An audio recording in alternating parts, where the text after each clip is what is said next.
Alam nyo itong galaw ng ating mga politiko, lalo na sa Senado, masyadong garapal, masyadong nakakahiya na, nakakalungkot at nakakapanghinayang.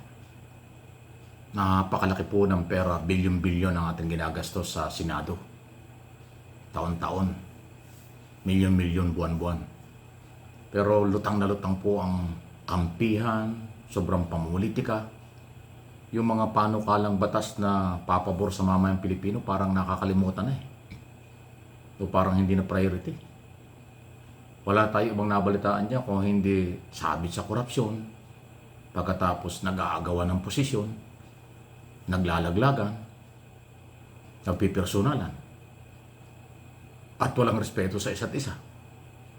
Nawala na yung parliamentary courtesy sa ating mga mambatas. Madumi na po ang pamumulitika at galaw ng ating mga politiko. Maging sa Kongreso, minsan may ganyan na rin. Pero sa Senado, malala. Alam naman natin kung bakit ginagawa nila yan. Kasi may mga senador, ang dating, isang pamilya ang pinoproteksyonan. Yung kilala, pro-Duterte senador, na hindi dapat ganon ang kanilang bansag, hindi dapat ganon ang kanilang identity. Sila ay dapat senador ng Republika ng Pilipinas. Ayan dating nila eh. Pro-Duterte senador, pro-China senador. Anong klaseng mga senador yan? Diba? Pag ang pinag-uusapan ay West Philippine Sea, ang dating pinagtatanggol pa ang China. Pero hindi daw sila tagapagtanggol. Ang layo na sinasabi kaysa ginagawa. Pagka naman tungkol sa mga investigasyon sa korupsyon, galit sila pag sila nabanggit at natukoy. Sabi, hindi naman kasalanan ng mga investigasyon ng Senado kung mabanggit ang mga pangalan nila dahil may nagbabanggit. May nagsasabi mga district engineer at mga contractor nakasapakat sa partihan ng graft and corruption. Kaya inaaway nila si Soto at saka si Ping Lacson. Napakayabang pa ng dating nung nagpapakilalang pastor na si Joel Villanueva, senador. Walang respeto sa Blue Ribbon Committee, walang respeto sa chairman ng committee. Nung mabanggit siya na nire-recommenda, nakasuhan. Recommendation pa lang, galit na siya eh. Recommendation pa lang, namimersonal na eh. Walang respeto sa kasamahan.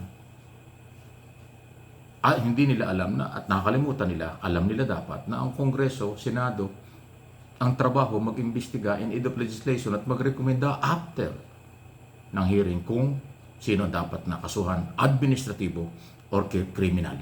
Ganon yun eh. Tapos ngayon na may mga lumalabas na report na mayroong recommendation, parang binabaliwala at iniinsulto pa yung komite. Anong klase mga senador yan? Kakahiya. Napakababa ng level. Napakababa ng argumento ng iba.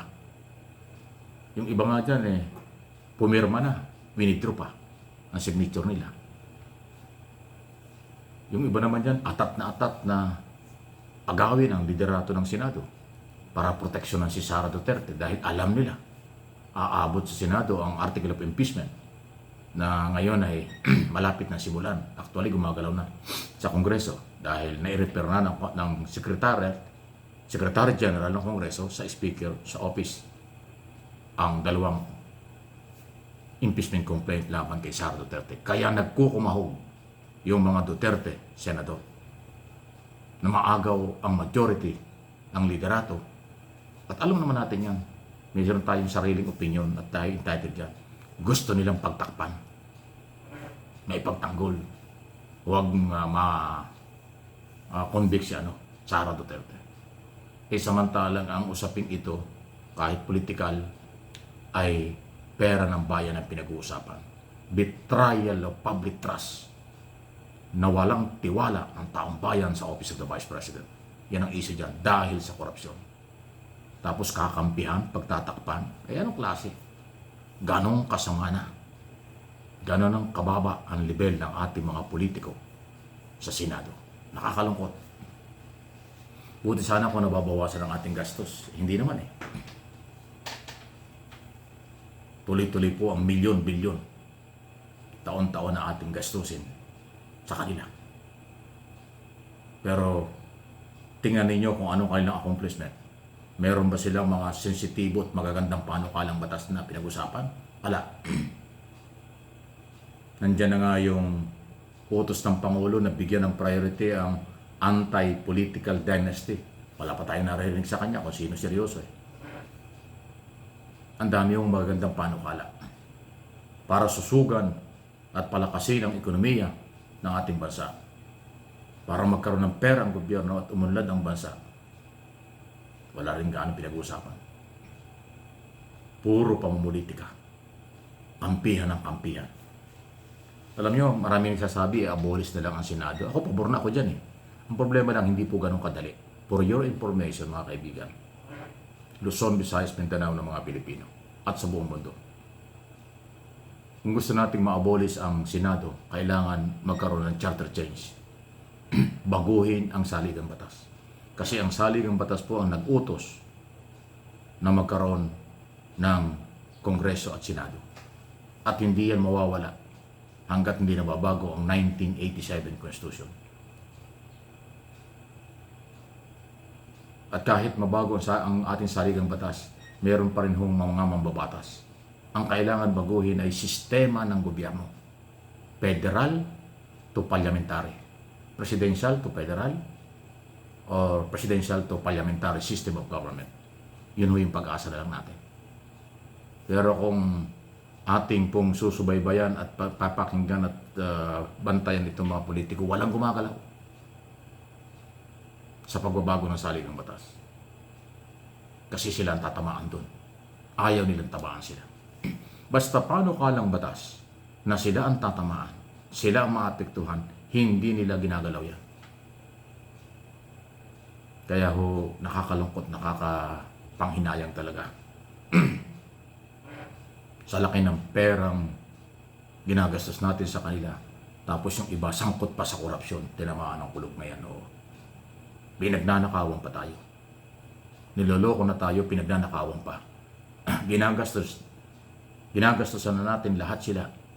Nagnanakaw pa yung iba. Pero napakahirap ipakulong. Napakahirap hanapin ang katarungan dito sa ating bansa. Kailan kaya mangyayari yung tayo ay katulad ng ibang bansa, mabilis ang justice system, mabilis ang pag-unlad nila, mayroong kahiyaan, delikadesa at mayroong nagsasakripisyo mga politiko sa kanila. Sa atin hindi. Pakapalan, tiisan, garapalan, pera-pera, koneksyon, bata-bata. Lahat ng yan, ang epekto niyan, korupsyon. For your information. Paki-like and share po ninyo para ho makarating sa ating mga kababayan ang mga nangyayari. For information, for education ang ating mga topic.